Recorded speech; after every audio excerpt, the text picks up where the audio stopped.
22 से रिलेटेड है और इसमें हम आज का जो पॉइंट है वो डिस्कस करेंगे आइडेंटिफिकेशन परेड, यानी जिसे शनाख्त परेड भी कहा जाता है। और ये आमतौर पे जब मुल्ज़िमान के नाम FIR में दर्ज ना हो और फिर आइडेंटिफिकेशन परेड ना की जाए तो ऑनरेबल सुप्रीम कोर्ट और हाई कोर्ट उन्हें बेल भी दे देती है और उन्हें बाइज्जत बरी भी कर देती है।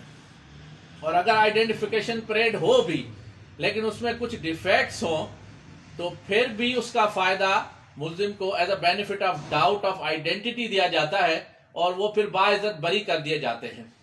तो आज हम आपको बताएंगे कि आइडेंटिफिकेशन परेड क्या होती है और उसका ना होने का, और अगर डिफेक्टिव हो तो मुल्जिम को कैसे फायदा दिया जा सकता है। My name is Ghulam Sajjad Gopang. I am MBA finance first position holder from IBA university of Sindh Jamshoro. I am LLB first position holder from Quaid-e-Azam Law College, Nawabshah, Sindh. I am the first advocate Supreme Court in the history of Nawabshah Bar Association, and I am the youngest advocate in the history of Supreme Court of Pakistan. I am practicing mainly at Supreme Court Islamabad, having more than 1,000 cases pending at Supreme Court and more than 100 cases reported in PLD law books of Pakistan. And my three most famous cases are reported in 2019 SCMR page number 2063 review jurisdiction. Second is PLD 2020 Supreme Court 293 bail before arrest, and third is PLD 2022 Supreme Court page number 64 service matter, that is sacked employees case. My more than 100 cases are reported in PLD law books of Pakistan, and these are the three most famous cases. मसरूफियत की वजह से मैं calls attend नहीं कर सकता, इसलिए हर lecture में आपसे गुजारिश होती है कि या तो सुप्रीम कोर्ट इस्लामाबाद में मुझसे 9 to 12 आप सुप्रीम कोर्ट इस्लामाबाद में मंडे टू फ्राइडे मुझसे मुलाकात कर लिया करें, या फिर मेरे ऑफिस F8 में आके तो मुझसे मुलाकात कर लिया करें, या मेरे व्हाट्सएप नंबर 0333 2682662 पे मैसेज कर लिया करें। मैं और मेरी लीगल टीम जैसे ही बिजी शेड्यूल से फ्री होंगे तो आपसे कोऑर्डिनेट कर लेंगे, आपको गाइड करेंगे। मेरा YouTube channel law online with Ghulam Sajjad Gopang subscribe करें, वीडियो को लाइक और आगे शेयर करें ताकि इस किस्म की वीडियोस आम लोगों तक पहुंच सके। और मेरा फेसबुक पेज गुलाम सज्जाद गोपांग AC और GSG लॉ फर्म, उससे आप लाइक और फॉलो करें ताकि इस किस्म की वीडियोस आप तक पहुंच सके। आर्टिकल 22 ऑफ कानून शहादत पे मेरे तकरीबन 10 लेक्चर्स हैं, क्योंकि मैं मुख्तलिफ लॉ कॉलेजेस में इस्लामाबाद में पढ़ाता हूँ और मसरूफियत की वजह से जा नहीं सकता, तो वीडियो लिंक पे ही कुछ लेक्चर्स होते हैं। तो कानून शहादत पे इस यूट्यूब के मेरे चैनल पे आपको कम से कम 10-12 डिफरेंट टॉपिक्स पे लेक्चर्स मिल जाएंगे और ये भी उसी सिलसिले की एक कड़ी है। आर्टिकल 22 ऑफ कानून शहादत कहता है फैक्ट्स नेसेसरी टू एक्सप्लेन और इंट्रोड्यूस रेलेवेंट फैक्ट्स। उसमें हम आएंगे कि आज आइडेंटिफिकेशन परेड जो होती है वो क्या होती है। एक मैटर बहुत ही फेमस आया मेरे पास, ठट्टा का एक केस था जो पहले मैंने चलाया था, प्रोसीड मैंने किया। फिर जब मैं हैदराबाद से इस्लामाबाद शिफ्ट हुआ तो किसी और वकील के थ्रू वो केस चला, क्योंकि पार्टीज ने फिर कोई और वकील कर लिया। और फिर वो केस चलते चलते मर्डर केस था जिसमें ये शनाख्ती परेड वाला इशू था। वो चलते चलते फिर लाइफ इम्प्रिजन, जो एक मुल्जिम था उसे लाइफ इम्प्रिजनमेंट हुई ट्रायल कोर्ट से और 2 को सजाए मौत दी गई। अब जो सजाए मौत दी गई उसके बाद हाई कोर्ट में उन्होंने अपील की, वहां पे भी मैं वकील नहीं था, कुछ और उन्होंने वकील किए। उसके बाद ये हाई कोर्ट ने भी डेथ सेंटेंस कंफर्म की और ये सजाए मौत आइडेंटिफिकेशन परेड के इस इशू में हुई, जो हाई कोर्ट तक वो मेंटेन हुई। और फिर ये मैटर बिलाखिर मेरे पास आया, क्योंकि मेरी फीस कुछ ज्यादा होती है तो कुछ लोग पे कर सकते हैं, कुछ नहीं कर सकते। जब उन्होंने देखा कि इशू रिजॉल्व नहीं हो रहा तो फिर उन्होंने, जो मैंने कुछ हैवी फीस मांगी थी, उन्होंने फिर दी और मैंने वो फिर प्रोसीड किया सुप्रीम कोर्ट मैटर। ये क्रिमिनल पिटीशन नंबर 549/2021 है जो मैंने फाइल की, और आज है 13 दिसंबर 2022।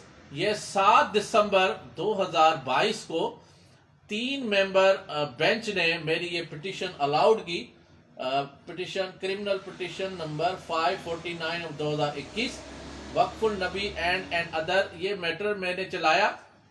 इसमें आइडेंटिफिकेशन परेड का एक इशू आया। इसमें कुछ जजमेंट्स मैंने दी, आर्टिकल 22 का रेफरेंस दिया जो मैंने अभी आपको बताया, और इसमें कुछ लेटेस्ट जजमेंट्स भी मैंने रेफर की। 2021 SCMR पेज नंबर 92 और 2019 SCMR page number 956, PLJ 2010 supreme court 986, और भी कुछ इसमें केसेस थे जो मैंने रेफर किए। 2021 SCMR page number 1725, 2019 SCMR page number 956 मैंने इसमें रेफर किए, और फिर PLD 2019 सुप्रीम कोर्ट 488, उस पे जो रेलेवेंट पेज है वो है पेज नंबर 503, यानी 2020 SCMR 310 के जिसमें डिफेक्टिव आइडेंटिफिकेशन परेड थी, और फिर PLD 2019 सुप्रीम कोर्ट 488 में सुप्रीम कोर्ट ने आइडेंटिफिकेशन परेड के डिटेल रीजंस बताए हैं कि आइडेंटिफिकेशन परेड क्यों जरूरी है। आइडेंटिफिकेशन परेड जो है, जब भी FIR में नाम ना हो तो मैंडेटरी रिक्वायरमेंट हो जाती है कि आइडेंटिफिकेशन परेड लाजमी की जाए, क्योंकि जो मैंने आपको PLD 2019 सुप्रीम कोर्ट की जजमेंट दी वो ये कहती है, PLD 2019 supreme court page number 488, relevant page number 503, ये आइडेंटिफिकेशन परेड पे एक गोल्डन जजमेंट है, लैंडमार्क जजमेंट है जो ऑनरेबल सुप्रीम कोर्ट ने दी कि identification of accused during trial is a dangerous identification. क्योंकि मुल्जिम जो है, हमेशा मेरे लेक्चर में आपको बताता हूं कि accused and complainant both are children of the court, but accused is favourite child of the court.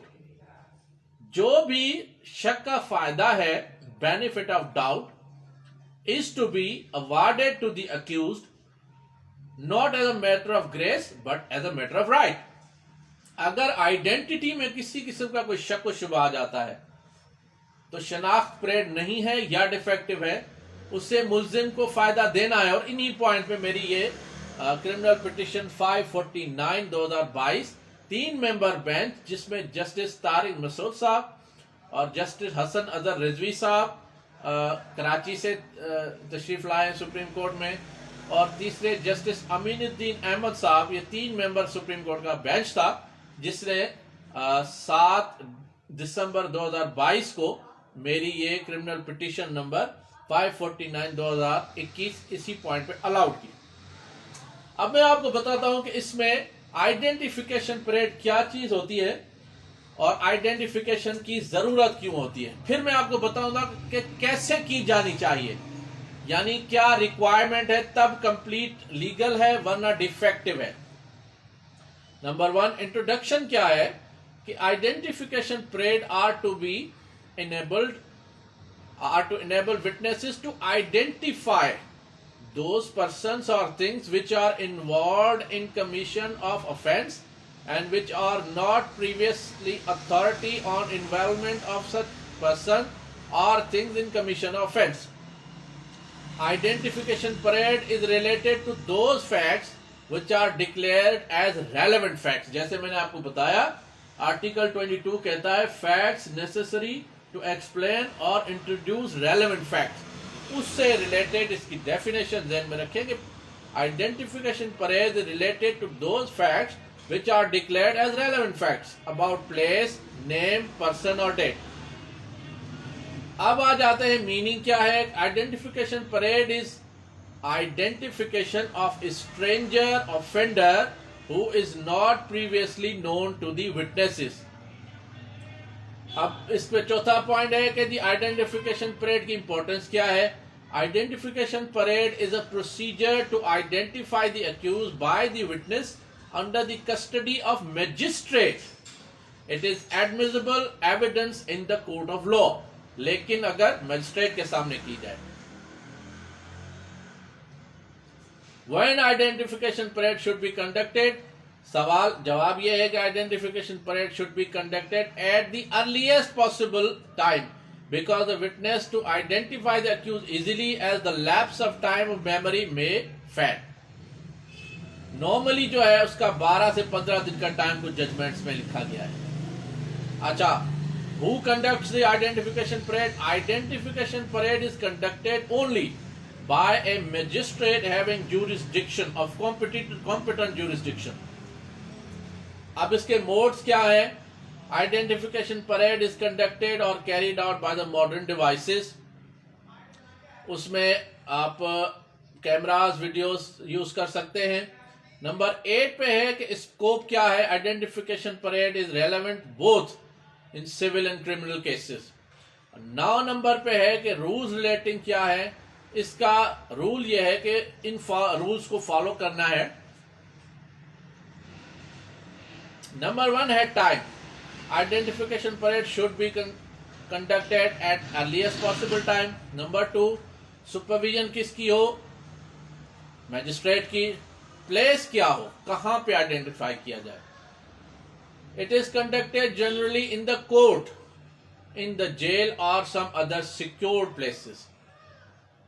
Investigation officer, after beginning of identification parade, investigation officer or any police officer who helps investigation office should not have any access to identifying the witnesses. यानी यहाँ पे गवाह खड़े हुए हैं या मुल्जिम खड़े हुए हैं, जज साहब आइडेंटिफाई करवा रहे हैं, जो आईओ है इन्वेस्टिगेशन ऑफिसर या पुलिस है वो एक्सेस ना कर सके, गवाहों को ये ना कह सके कि भाई ये तुमने गलत बंदे को शनाख्त किया, ये नहीं वो है. तो it should be very careful. अब separation of witnesses from accused, उससे दूर रखना है.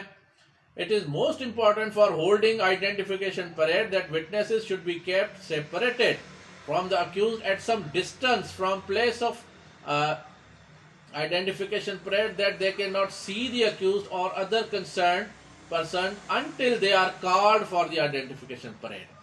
जब तक आइडेंटिफिकेशन परेड प्रॉपरली हेल्ड ना हो रही हो और ना रही हो, तब तक वो करीब ना जाए मुल्जिम के, पहले ही समझाए. डमीज कितनी होनी चाहिए? अच्छा, it is necessary that witnesses should be brought separately for identification parade. अलग अलग से आए, यानी 2-3 गवाह इकट्ठे आइडेंटिफाई ना करें. मुद्दई है, उसके साथ गवाह है, पहले मुद्दई आए, मुद्दई अलग से शनाख्त करे, वो चला जाए, फिर गवाह है, फिर वो अलग से शनाख्त करे, ताकि पता चल जाए कि इनमें कोई किसी को झूठा तो नहीं पुलिस इन्वॉल्व कर रही. For one accused there should be a serial of 1 to 9 dummies. यानी 10 बंदे होनी चाहिए जिनमें एक ओरिजिनल कल्प्रिट हो और 9 उसमें डमीज हो, जो कि उसके कद बुद्ध और साइज के हिसाब से हो. इसकी कार्बोरेटिव वैल्यू यह है कि when witness deposes during identification parade that he has seen some persons who are present in identification parade on the time, date and place of incident, it is considered that such deposition has corroborative value. तो वो फिर एक chain of evidence बन जाता है और एक मजबूत शहादत बन जाती है. It is an admissible evidence. Another view is that identification parade can be substantial piece of evidence, especially when proper procedure is adopted for holding of identification and legal requirement are fulfilled. Conclusion यह है इसकी कि identification parade are held by the police in the course of their investigation for the purpose of enable witnesses to identify the accused properly. अब मैं आपको बताऊं कि इसके प्रोसीजर में कुछ डिफेक्ट्स जो होते हैं वो वकला साहिबान और आप लोग जो लिटिगेंट्स हैं उसका फायदा कैसे ले सकते हैं. 2008 SCMR पेज नंबर 302 कहती है कि अगर FIR में जो रोल है वो एट्रीब्यूटेड नहीं है तो फिर उसकी जो आइडेंटिफिकेशन परेड है उसकी वैल्यू खत्म हो जाती है। अगर उसमें फीचर्स मेंशन नहीं है कि एक बंदा जो लंबा सा था, एक बंदा छोटे कद का नजर आ रहा था, एक थोड़ा दुबला सा था, एक थोड़ा पतला सा था, और एक जनाब वजनी सा था, एक थोड़ा काला सा बंदा नजर आ रहा था, एक गोरा सा चिट्टा बंदा नजर आ रहा था, एक गंजा सा नजर आ रहा था, एक के बाल बड़े घने थे, या एक माजूर था, एक बाजू से चल था, एक टांग से था, यानी इस किस्म के डिस्क्रिप्शन अगर FIR में ना हो, सिंपली हो कि जी 4 मुल्जमान आए, उन्होंने जनाब ये फायरिंग की, और फिर आइडेंटिफिकेशन परेड आ जाए, उसमें ये बताया जाए कि जो फला था वो ये था, तो ऐसे नहीं होगा। पहले आपने डिटेल दी हो कि वो इस किस्म का बंदा था, फिर आइडेंटिफिकेशन परेड में आप कार्बोरेटिव करेंगे, वरना कार्बोरेशन नहीं होगी। और यही बेनिफिट मुझे सुप्रीम कोर्ट ने क्रिमिनल पिटीशन नंबर 549 2021 में मुझे दिया। 3 मेंबर बेंच ने 7 दिसंबर 2022 को मेरी ये पिटीशन सुप्रीम कोर्ट ने मेहरबानी फरमाई और अलाउड करा। ये डेथ सेंटेंस के केसेस थे जो मैंने चलाए, सजाए मौत के केसेस थे, और सजाए मौत ट्रायल कोर्ट से भी हुई और हाई कोर्ट ने भी कंफर्म की थी, जिसपे सुप्रीम कोर्ट ने मुझे ये मेरी पिटीशन अलाउड की और मुझे रिलीफ दिया। 2011 SCMR पेज नंबर 527 और पेज नंबर 563 में भी यही पॉइंट है। 1995 SCMR 127 और PLD 1995 supreme court page number 1 में, और 2016 SCMR 1766 2022 लेटेस्ट जजमेंट दे रहा हूं आपको, 2022 YLR 587 136 में, और 2017 पाकिस्तान क्रिमिनल जर्नल 114 में यही पॉइंट आ जाते हैं कि अगर कोई डिफेक्ट है, यानी ज्वाइंट आइडेंटिफिकेशन परेड आ जाती है, या डमीज सही नहीं मिक्स की जाती, या सही बुलाया नहीं जाता, तो वो मुल्जिम को फायदा देना है, उसे बाइज्जत बरी करना है। और फिर 2021 SCMR page number 92, 2019 SCMR page number 956, PLJ 2010 supreme court 986 कि आइडेंटिफिकेशन परेड मैंडेटरी है। और फिर इन मेरी जो जजमेंट है मैंने आपको लेटेस्ट दी, उनमें भी यही पॉइंट्स हैं कि आइडेंटिफिकेशन परेड डिफेक्टिव होगी तो मुल्जिम बाइज्जत बरी होगा।